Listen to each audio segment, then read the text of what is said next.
বিরাটি নবনগর অধিবাসী বৃন্দের পক্ষ থেকে দুর্গা উৎসবের প্রস্তুতি চলছে জোর কদমে।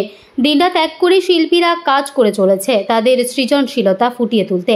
থিম ও সাজসজ্জায় থাকছে বিশেষ আকর্ষণ, যা দর্শনার্থীদের মুগ্ধ করবে বলেই আশা আয়োজকদের। শারদ উৎসবকে ঘিরে স্থানীয় মানুষদের উৎসাহ চোখে পড়ার মতো, আর সেই আবহেই প্রাণবন্ত হয়ে উঠেছে বিরাটি নবনগর।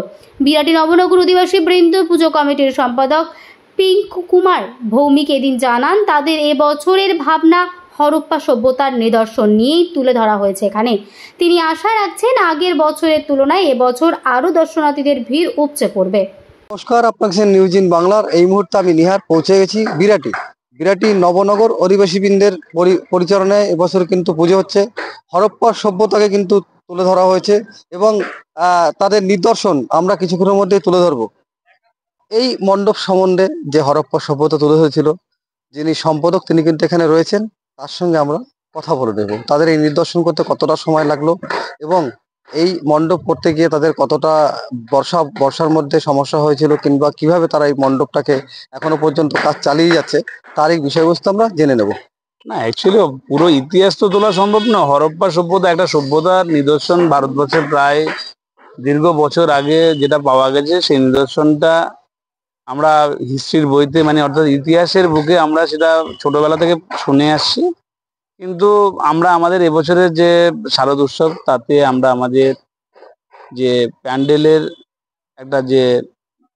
যে রূপদান, সেই রূপদানটা টোটালটাই সেই হরপ্পা সভ্যতা এবং তৎকালীন আরো বিভিন্ন যে সভ্যতাগুলো যেগুলো পাওয়া গেছিল, তার যে বিভিন্ন শিল্প, তৎকালীন যে শিল্প চর্চা বা বিভিন্ন যে সাংস্কৃতিক যে বিভিন্ন কালচারাল যে ব্যাপারটা ছিল, সেটাকে আমরা আমাদের প্যান্ডেলের মধ্যে তুলে ধরার চেষ্টা করেছি। এটা একটু অন্যরকম ব্যাপারটা। এখানে যে একটা প্যান্ডেল যেরকম বেসিক্যালি বিভিন্ন ধরনের বা বিভিন্ন মতাদর্শের উপর হয়ে থাকে, কিন্তু এখানে এটা হচ্ছে একটা হিস্ট্রিক্যাল ব্যাপার। ইতিহাস ভারতবর্ষের যেটা তৈরি হয়েছে বা হরপ্পা সভ্যতার যে ইতিহাস, সেই ইতিহাসের বিভিন্ন কাজগুলো আমরা মেনলি তুলে মানুষের কাছে পৌঁছে দেওয়ার চেষ্টা করছি। এটা দর্শকদের কতটা আকৃষ্ট তো অবশ্যই করবে, কারণ হচ্ছে এটা একটা যেমন হিস্ট্রিক্যাল ব্যাপার, তার সঙ্গে সঙ্গে শারদ উৎসব একটা বাঙালির শ্রেষ্ঠ উৎসব। এই উৎসবে প্রত্যেকটা মানুষ, আমরা যারা আছেন প্রত্যেকে কিন্তু এই উৎসবের সমবেত হবে। তো এখানে এই অঞ্চল এবং সার্বিক বিভিন্ন অঞ্চল এবং বিভিন্ন এরিয়ার মানুষ প্রতি বছর যেরকম হাজারে হাজারে মানুষ, লাখে লাখে মানুষ এখানে সমবেত হন, এবছরও তার থেকে বেশিই হবে তুলনামূলক। কতদিন ধরে এই পুজোর প্রস্তুতি চলছে? দীর্ঘ প্রায় 3 মাস চলছে। কি বার্তা দেবেন দর্শক? বার্তা একটাই দেওয়ার, যে আপনারা সব দর্শনার্থীদের প্রতি যে আপনারা আসুন। হয়তো বর্ষা একটা বড় ফ্যাক্ট হয়ে দাঁড়াচ্ছে, কারণ বর্ষা এখনো বাংলা থেকে বিদায় নেয়নি।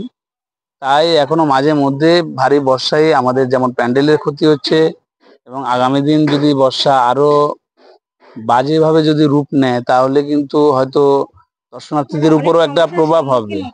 সম্মুখীন তো 100%, কারণ বৃষ্টিতে কোনো কাজ করা যাচ্ছে না। বৃষ্টিতে কাজ করতে একটা বড় বাধার সৃষ্টি হচ্ছে। প্যান্ডেল এখনো ইনকমপ্লিট, অনেকটা কাজ বাকি। তো প্যান্ডেলের যারা এসছেন তারাও চেষ্টা করে যাচ্ছেন কাজ তোলার, আর অন্যদিকে বর্ষাও কিছুটা ব্যাঘাত ঘটাচ্ছে। আলটিমেট বর্ষা এবং কাজ দুটো একসঙ্গে সমান তালে চলছে।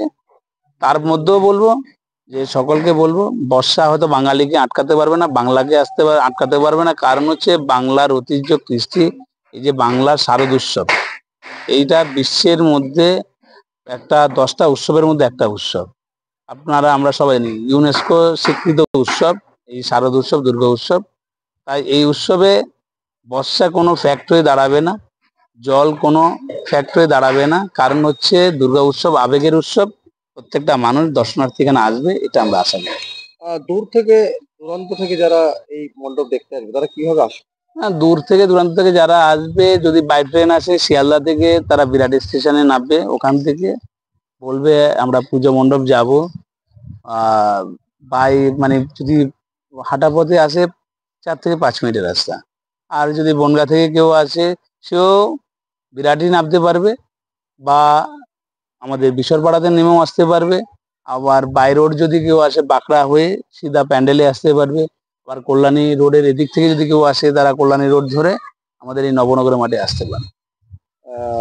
সবার শেষে সকলের উদ্দেশ্যে কি বার্তা দিচ্ছেন?